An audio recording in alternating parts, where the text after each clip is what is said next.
My name is Daniel. About 8 or 9 months after I moved into my first house, something happened that I still cannot fully process even today. I was 24 at the time. Fresh out of college. Decent job. Life was going well. The house was older but had good bones. The one thing that stood out about it was the basement. It was massive. The previous owners had divided it into separate sections using plywood and exposed framing. When you walked down the stairs, you hit the main open area first. Then there was a laundry section to the left. Further back was what looked like an old workshop. And then all the way in the back was this weird storage room that felt completely cut off from everything else. The layout had this maze-like quality to it. You could not see the entire basement from any single spot. When I first toured the house, I actually thought that was kind of cool. I stopped thinking it was cool after that night. It was a weeknight. Nothing special about it.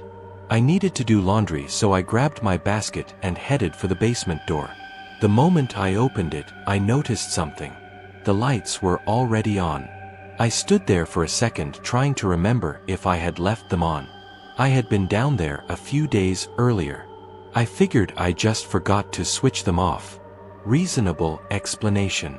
So I did not dwell on it. I started walking down the stairs. The basement was dim even with the lights running. I had never replaced the old yellow incandescent bulbs that came with the house. Everything had this dull yellowish glow that left the corners in shadow. I reached the bottom of the stairs and started walking toward the laundry area. And then I saw movement. Something shifted in my peripheral vision near the far corner of the room. My head turned instinctively.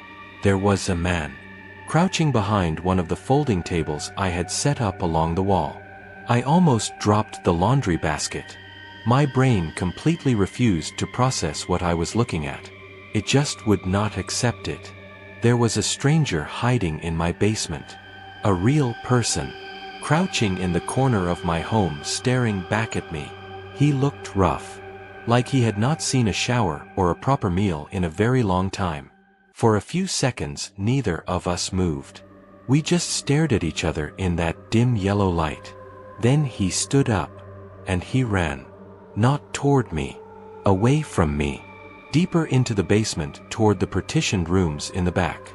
That snapped me out of whatever frozen state I was in. I spun around and started moving back toward the stairs. Fast. But I was not fast enough. Before I could reach the bottom of the staircase, every single light in the basement went out at once. Total darkness. Not dim. Not shadowy. Complete and absolute pitch black. The kind of darkness where you cannot see your hand in front of your face. I had never seen that basement in total darkness. I thought I knew it well enough to navigate blind. I didn't.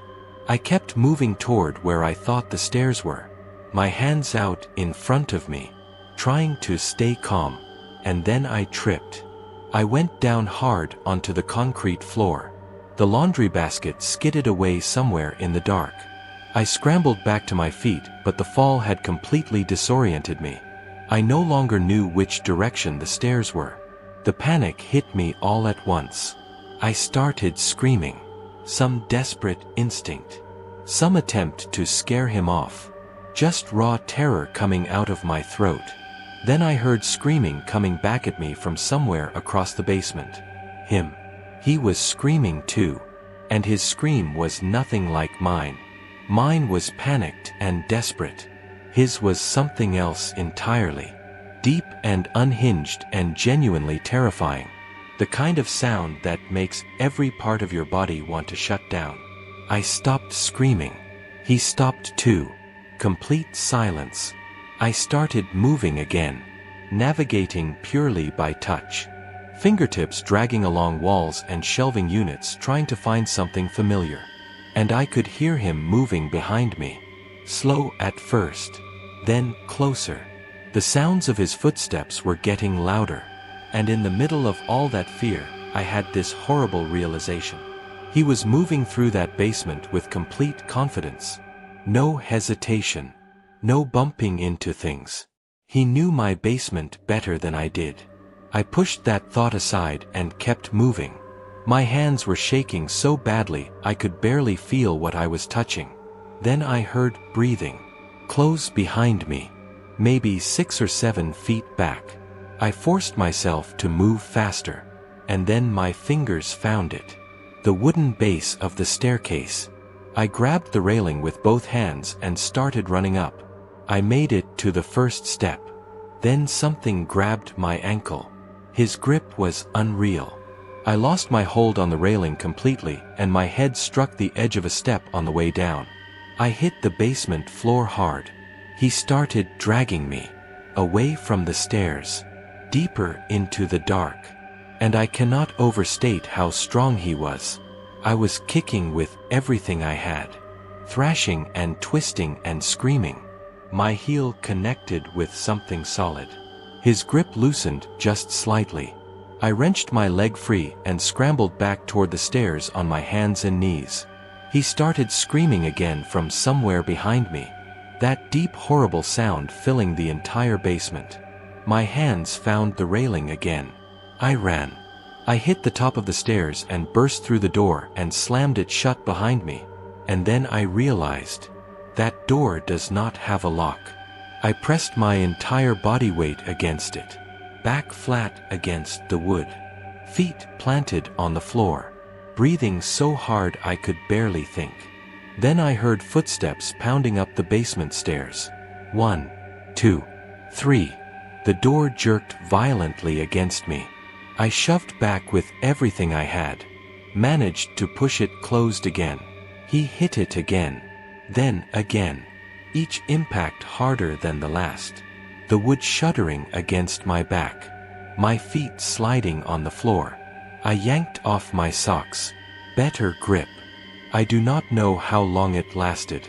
It felt like forever. But eventually the impacts stopped. Footsteps retreating back down the stairs. I did not move for several seconds. Then I sprinted to the kitchen counter where my phone was sitting. Grabbed it. Ran back to the basement door and pressed my back against it again. I called the police while standing there shaking. When they arrived, he was already gone. A basement window had been forced open from the outside. Old latch. Easy to pop if you knew what you were doing. The officers swept the entire space but found nothing. Nothing had been stolen either. One of the officers said something that has stayed with me ever since. He said the intruder probably had not broken in to rob the place. He said given that nothing was taken, and given that he knew exactly where the light switch was, which was not in an obvious location, the most likely explanation was that this person had been using my basement as a place to live. To hide. I sat with that for a long time after the officers left. This person had been in my house. Not just that night. Possibly for days. Maybe longer. Moving around in the dark below me while I went about my life upstairs. Sleeping down there. Eating down there. Existing in my home without me knowing. And when I accidentally walked in on him, he was fully prepared to make sure I never made it back upstairs. I moved out 4 months later. But a week before I left, I went back down to the basement one last time in the middle of the day with every light on and 3 friends with me. In the workshop area at the very back of the basement behind a row of old shelving units, I found something. A folded blanket. Worn and dirty. And around it scattered on the floor were weeks' worth of empty food wrappers. He had not been there for just one night. He had been living down there. For a long time.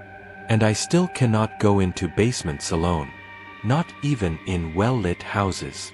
Not even in places I know completely. Because now I know what I did not know before. You never really know what is waiting below you in the dark.